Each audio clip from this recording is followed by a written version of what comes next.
Hey listeners, this is Ben, the Amateur Exegete, and you're listening to episode 3 of Bible Study for Amateurs. Today's episode is, Which Bible?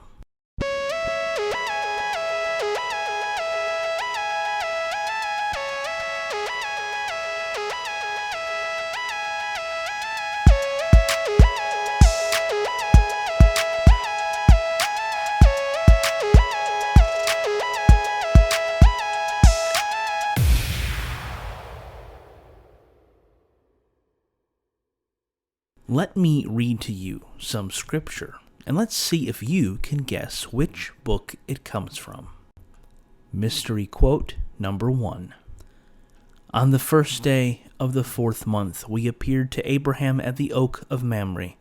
We talked with him and informed him that a son would be given to him from Sarah, his wife. Mystery quote number 2.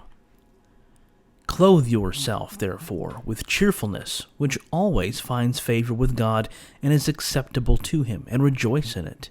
For all cheerful people do good things, and think good things, and despise grief. Mystery quote number 3. Let those who are friendly with you be many, but let your advisers be 1 in 1,000. So, where do you think these quotes come from? The first one references Abraham, Sarah, and the oak of Mamre. So, Genesis, right? Wrong. It actually comes from the book of Jubilees. What about the second one? If you guessed a text in the New Testament, like something found in the Pauline Corpus, you'd be wrong. It's actually from the Shepherd of Hermas.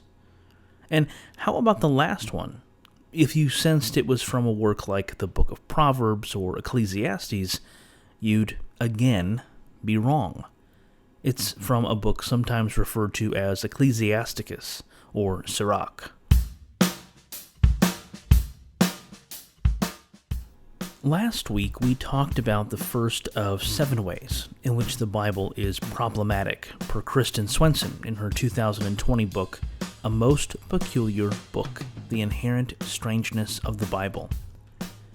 This week, we will look at problem 2. There isn't only one Bible.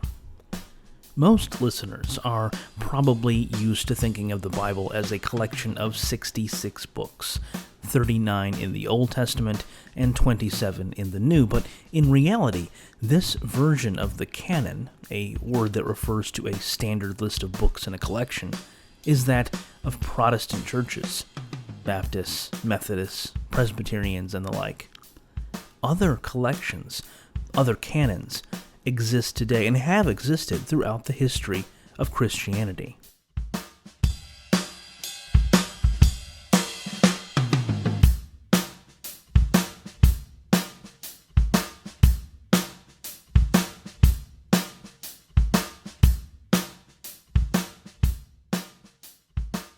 The first mystery quote came from Jubilees, a work written sometime in the 2nd or 1st centuries BCE, 100 years or more before the birth of Jesus. We know that it held a unique and even authoritative status among the Essenes at Qumran, you know, the Dead Sea Scrolls gang, but whether it was canonical is debated. Today, however, there is a sect of Christianity that considers it canon, the Ethiopian Orthodox Church. This sect considers a version of the Book of Enoch canonical as well. The second mystery quote came from the Shepherd of Hermas, a text that probably comes from the 2nd century CE. In Codex Sinaiticus, an important textual witness from the 4th century, the shepherd appears at the end of the New Testament, following the books of Revelation and the Epistle of Barnabas.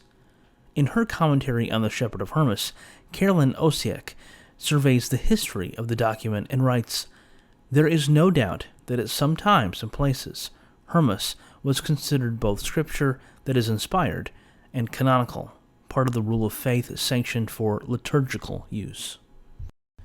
The final mystery quote came from Ecclesiasticus, or Sirach, a work from the 2nd century BCE. It doesn't seem to have been a work used extensively, but instead, per Michael Satlow, a scholar of ancient Judaism, the book was apparently written for those who traveled in its own social circles. Today, however, Sirach is considered canonical by the Roman Catholic Church, as well as Eastern Orthodox churches.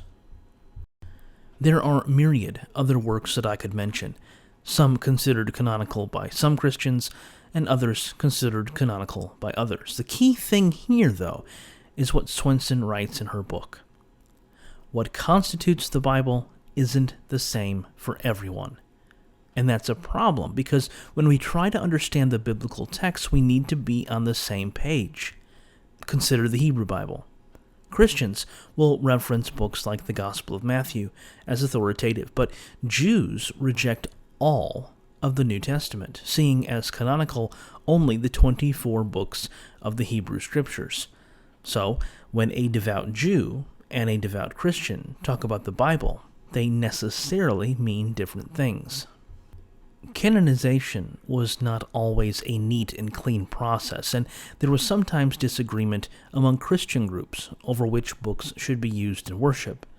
And even today, there is disagreement over which Bible is the Bible. This just adds another layer to the complexity of it all. That's all the time we've got this week. See you next time, and remember, in the words of Richard Elliott Friedman, one does not need to deny what is troubling about the Bible in order to pay respect to what is heartening. See ya.